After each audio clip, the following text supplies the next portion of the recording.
ये जमहूरियत है, हर आदमी को अपना अपना अधिकार है, किसी के कहने पर कोई किसी को वोट दे ही नहीं सकता है। इन्होंने ऐलान कर दिया कि मेरे को इनको वोट देना है, नहीं, ये हमारा खुद का अधिकार है। संविधान ने हमको खुद का इख्तियार दिया है, आप चाहे जिसको भी वोट कर सकते हैं, लेकिन सोच समझ कर वोट कीजिए, क्योंकि ताकि फिर से ये पाखंडी लोग आपको वरगलाने का जो काम कर रहे हैं और बड़े बड़े वादे कर कर जा रहे हैं, जो 10 साल पहले तक इन्होंने किया था। 10 साल पहले इन्होंने जो है तो ये हरकतें की थी। आला ऐलान जो है तो हमारे एक कायद बोलते थे हम उनको, जो आला ऐलान मालेगांव के अंदर इन्होंने आला ऐलान कहा था कि मुफ्ती इस्माइल साहब याद रखो, तुमने इन लोगों को धोखा दिया तो गलत बात है, मैं हर महीने के अंदर दौरा करूंगा मालिक। अस्सलाम वालेकुम रहमतुल्लाहि व बरकातुहू। मैं साहिब खान पठान पूर्व से एक उम्मीदवार बीआरएसपी से तमाम औरंगाबाद की जनता से मैं एक अपील कर रहा हूं और ये आला ऐलान आपको इसकी मालूमात दे रहा हूं कि आज शहर के अंदर बहुत गर्मा गर्मी का माहौल है। तमाम जो है तो आज जनता जो है तो कंफ्यूजन हो गई कि हम वोट करें तो किसको करें। ये हालात बिगड़ चुके हैं। इसकी वजह क्या है, बिगड़ने की हालात इसकी वजह क्या है, ये मैं आपको मीडिया के माध्यम से बताने जा रहा हूं कि तमाम जनता इसको समझ सके और वाकई में इसका फैसला कर सके। असल में मुद्दे की बात बताता हूं कि आज औरंगाबाद शहर के अंदर, सिर्फ शहर की, पूरे महाराष्ट्र की तो बात नहीं कर रहा हूं, लेकिन शहर की बात कर रहा हूं। शहर के अंदर ये हालात बन चुके हैं कि हम वोट करें तो किसको करें, करना तो क्या करना चाहिए, ये जनता के अंदर माहौल चल रहा है।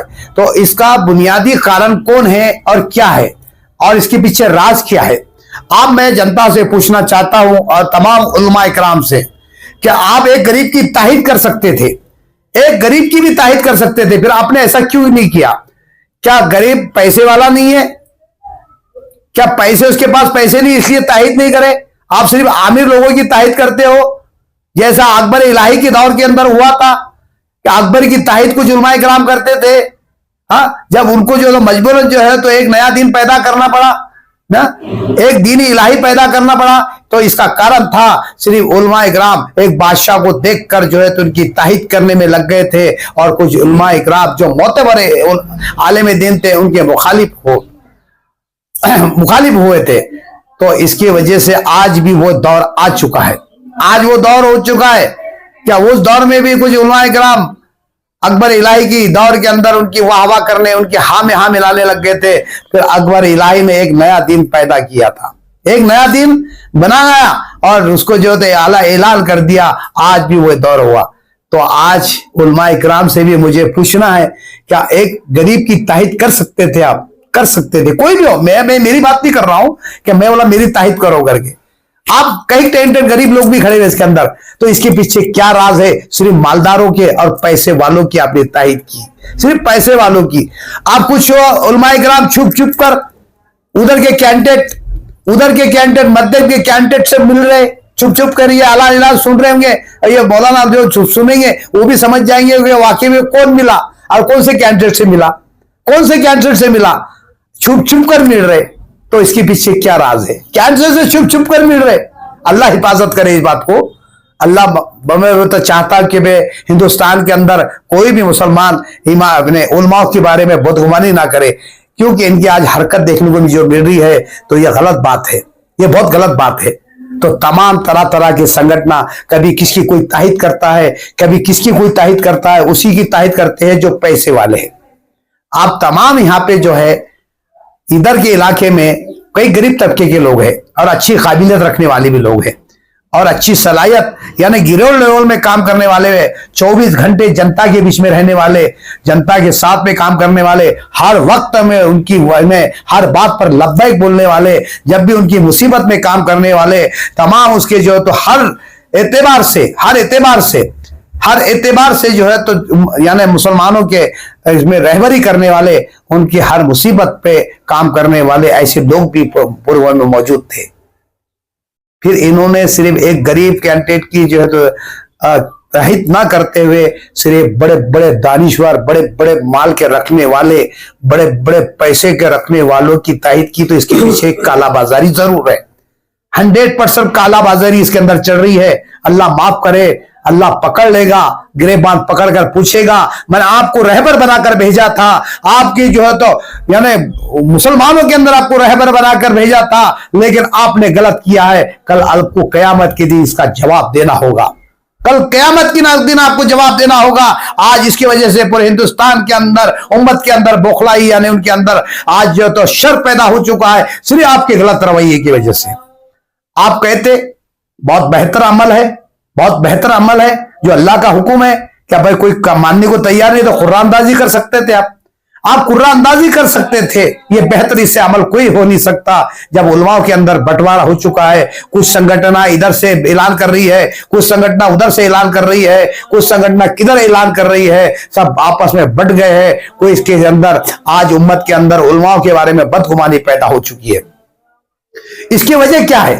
बदगुमानी का आने में आप इसके जिम्मेदार है, आम जनता जिम्मेदार नहीं है। बदगुमानी के ऊपर लाने के ऊपर आप आमादा, यानी आपकी जो गलत हरकत की वजह से हुआ है, गलत हरकत की वजह से हुआ है, इसलिए बदगुमानी जो है तो हर तरीके का आज लोग। मैंने आज एक आलिम एक हाफिज से बात हुई मेरी, आज वो हाफिज से उनको समझाने की मैंने कोशिश की, लेकिन बातें अच्छी, उन्होंने भी अच्छी बात की, हमारे बात को भी एक्सेप्ट किया। वाकई में पठान साहब आप जो बात कर रहे हैं, जो आज रहमानिया के अंदर जो होते इमामत करते हैं, लेकिन मेरे जो 2-3 हाफिज से बात हुई है, लेकिन बोलेंगे भाई वो कंफ्यूजन हो जाएंगे कि भाई कौन से हाफिज साहब से पठान साहब की बात हुई है। लेकिन रहमानिया के जो मस्जिद के इमाम साहब है जो इमामत करते हैं, उनसे बात हुई, उन्होंने मेरे बात के ऊपर एक्सेप्ट भी किया। वाकई में कहा कि आप जानदार बात कर रहे हो, ये बात हम इंशाअल्लाह ये बात फिर से दोहराएंगे और फिर से ये बात को जो है तो अमल में लाया जाएगा और आला ऐलान किया जाएगा कि हमको वोट किसको देना है, क्या देना है। हमारे तरफ से फैसला होगा, ये चाहूंगा जो अल्लाह का हुक्म है।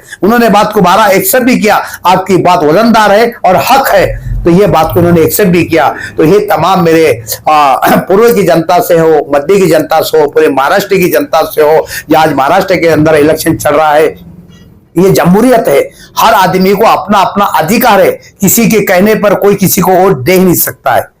इन्होंने ऐलान कर दिया कि मेरे को इनको वोट देना है, नहीं, ये हमारा खुद का अधिकार है।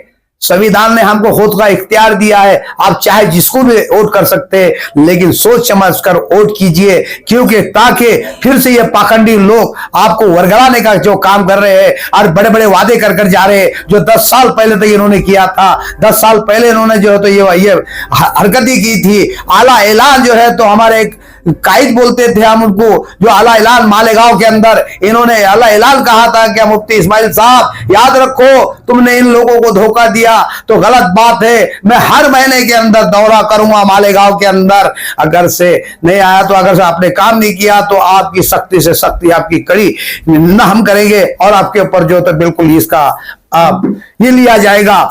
लेकिन वहां की जनता कहती है, एक बूढ़ा बुजुर्ग की आफत है, असद साहब तुमने तो बोला था तुम मालेगांव के अंदर आएंगे, आप आए नहीं, 1 महीने में आएंगे, ये उनकी जबानी थी। मैं बोल रहा हूं, मेरी एक्टिंग की बात नहीं बोल रहा हूं। असद साहब आप यहाँ पे आने का बोले थे हर महीने के अंदर, आप नहीं आए, आप इसके बाद हम तुमको पूछने वाले नहीं है, चाहे तुम कितनी भी ताकत लगा दो, लेकिन मालेगांव के अंदर हम आपकी सीट यहाँ पे चुन के आने नहीं देंगे। आला ऐलान उन्होंने जो तो ये बात का ये कर दिया, मालेगांव ने बायकाट किया था, इसके बाद दोबारा जो है तो एमआईएम की सीट हम चुन के नहीं आने देंगे। उसके बाद उससे पहला उसका पहला यहाँ पे आला ऐलान किया गया था जो तो यहाँ पे औरंगाबाद के अंदर एक अच्छा कॉलेज बनाया जाएगा, एक अच्छा कॉलेज बनाया जाएगा।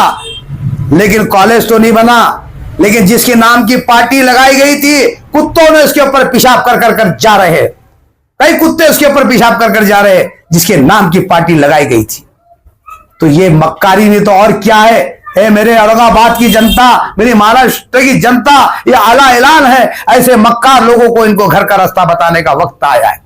कल का वाकया रहमानिया के अंदर आपस में लड़ रहे हो, आपस में एक दूसरे की तंगड़ियां पकड़कर खींच रहे हो, एक दूसरे को बदकलाम गालियां बक रहे हो। शर्म करो, तुम मुसलमान हो क्या, कौन हो? सियासत अपनी जगह पे, सियासत 10 दिन का है, तुमने तो जाति दुश्मनी इसको बनाकर रखा है। जाति दुश्मनी इसके अंदर क्या, मैं इसका दुश्मन हूं, और आला ऐलान कर दिया इन्होंने कि मैं ये सीट को आने नहीं दूंगा, ये सीट को मैं आने नहीं दूंगा, ये सीट को मैं चुनने नहीं दूंगा। आपस में लड़ रहे हो, कोई नहीं कहता कि मैं चुनकर आऊंगा, बच्चों का अच्छा एजुकेशन करूंगा, अच्छी तालीम दूंगा, अच्छा विकास करूंगा, अच्छे हिंदुस्तान के अंदर माहौल बनाने की कोशिश करूंगा, ये कोई कहने के लिए तैयार नहीं है। सिर्फ लड़ रहे हैं तो आपस के अंदर गाली गलौज, मां बहन तक बात आ गई है, घर तक माहौल ये कहां तक दुरुस्त है। तो तमाम मेरी जनता से अपील है, अभी भी वक्त है सुधरने का। ऐसे पाखंडी लोगों को घर को रास्ता बताने का वक्त आ चुका है। तो मेरी तमाम पूर्व की जनता से अपील है, आने वाले 20 तारीख को 12 नंबर बटन इनकी सीटी बजाना है, हमको सीटी बजा दो जनता, इनको एक बार बता दो। हर आदमी को अधिकार है, एक गरीब को भी अधिकार है चुन के आने का। ये पाखंडी लोग सिर्फ पैसे की दौलत के ऊपर लोगों को खरीदने की कोशिश कर रहे। तुम बता दो, हम पैसे के नहीं, हम वोट के आदमी के जो तो बिल्कुल जो काबिलियत रखने वाला उसको चुन के देने वाले। तो आला ऐलान आने वाले 12 तारीख को सीटी पर बटन दबा दो। 20 तारीख के दिन मेरा बटन नंबर 12 है, मेरी निशानी सीटी है। अल्हम्दुलिल्लाह मुझे उम्मीद भी है जनता से बिल्कुल 100% कामयाब करेंगे। खुदा हाफिज़। साथ साथ पढ़ा।